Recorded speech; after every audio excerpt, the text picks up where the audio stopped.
आणि आता मुंबई पुण्यातल्या आपण बातम्यांचा वेगवान आढावा घेऊया।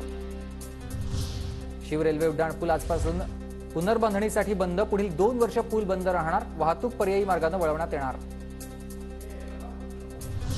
मध्य आणि हार्बर रेल्वेवर उद्या मेगा ब्लॉक, बुलुंड माटुंगा अप जलद मार्गावर सकाळी 11:05 ते दुपारी 3:55 पर्यंत, तर हार्बरवर कुर्ला वाशी अप आणि डाऊन मार्गावर दुपारी 4:10 पर्यंत मेगा ब्लॉक। मुंबई महानगरपालिकेच्या सीबीएसईच्या शाळांमध्ये प्रवेशासाठी पालकांचा मोठा प्रतिसाद, येत्या शैक्षणिक वर्षातील प्रवेशासाठी 10,000हून अधिक प्रवेश अर्ज दाखल। उद्या मुंबई मॅरेथॉनसाठी शहरातील बेस्ट बस मार्गामध्ये बदल करण्यात आलेला आहे। मुंबईत वाढतं प्रदूषण आणि धुलीकरणामुळे धुक्याची चादर, शहरात थंडीचा कडाका वाढण्यास सुरुवात।